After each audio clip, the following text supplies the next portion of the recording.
got on TikTok, it only had 5,000 videos. 7 days later, we're at 1 million videos, which is crazy.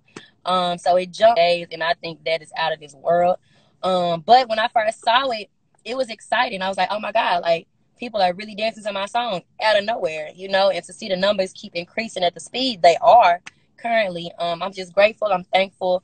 Very blessed, very excited, you know, and I just want to keep the numbers rising. So shout out to everybody who's done the Busted Challenge. Shout out to Erica, who created the Busted Challenge. Her name's Erica, coincidentally. Yeah, it is. Um, I saw that. Erica Delavia or Davia or Davia. I'm I think sorry, it's y'all. the Blame it on Villa, my head. yeah, Yeah, something like that. something like that. But I I shout her blame it out on on my my head, not page. my So heart, guys. I mean all love. Trust me. Now, yeah. when Busted transitions over, what do we have to look forward to? Which is going to take a minute because Busted is now an iconic trend. I want you to know Busted is like the cha-cha slide now. It is like the Yeah. Macarena. It is like Busted is going to forever be forever, like officially. I hope you Yeah. know. So what do we have to look forward to that you're, cooking up in the kitchen for us right now? Of course, it's always gonna be new music, remixes. It might be a remix with your favorite artist. We never know. Um, Bigger music videos, bigger production. Merchandise. My fans and supporters have been asking for merchandise, so we're getting my website together for that, so we can get that going. And overall, just a bigger banks. We just want to continue to push me and continue to, have me thrive and just do what I came to do. Now, I see that with every artist, there is pros and cons to this industry. Now, where do you feel like your pros are and where do you feel like your cons are thus far? I feel like it's all pros right now. Everything's going good. I haven't ran into any crazy situations or any bad situations. I'm really just getting started, to be honest. So right now, I would still say I have the pros going on. The pros would be, I mean, it's so many. Where do I start? I have an original record with a sample that nobody sampled before. You're So number 5 on iTunes. yeah, I'm number 5 on iTunes. I've been in the top 10 for the past week. In my first week of blowing up, I went from 5,000 to 1 million videos in a week, which I've never heard of for a new artist. And I really just think I'm breaking barriers as a new artist because I just haven't ever seen somebody move so fast in a few days. So, shout out to TikTok. Now, how does your family feel about you? I know you said you're very close to your mom. How do they feel about this whole transition in your life? They're so excited. I talked to my brother today, actually. He's so excited for me. My parents are excited.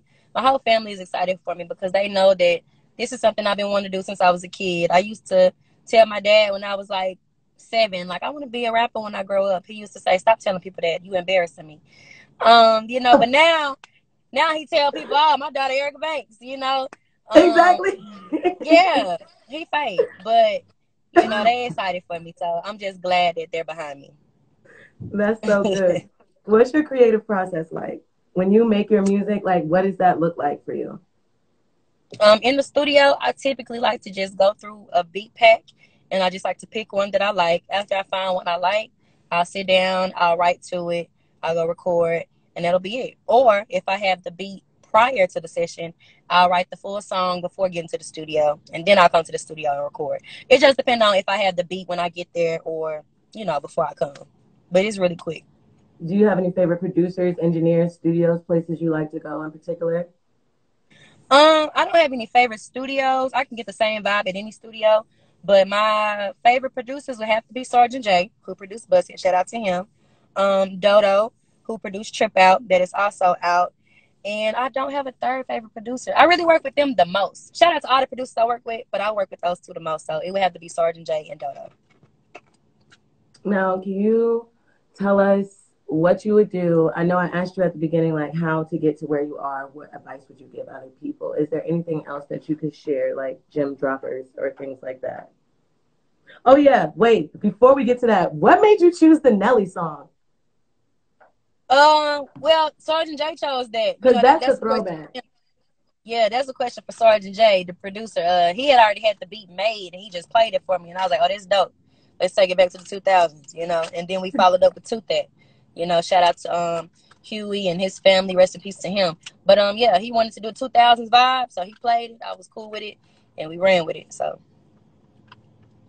I feel like you really pumped some life back into Nelly. I'm not saying Nelly wasn't hot. I'm just saying we weren't listening to Nelly for a while, and then boom, here you come with the Busted Challenge, and we like, oh my God, this is fire. right. Most definitely. Well, I genuinely appreciate you getting up here with us on 94.7 The Link. And I want to thank you for being in the Busted Challenge with us. Me too. Love from our owner. And is there any shout outs you want to give or anything before we go? No, not you, Erica. Sorry. I just thank everybody that supported me. I want to thank everybody that's done a Busted Challenge. If you have not, go tap in. It's going crazy right now. Go download the record. Go watch the video. Go stream all the other music under my name if you have not. And that's about it. And all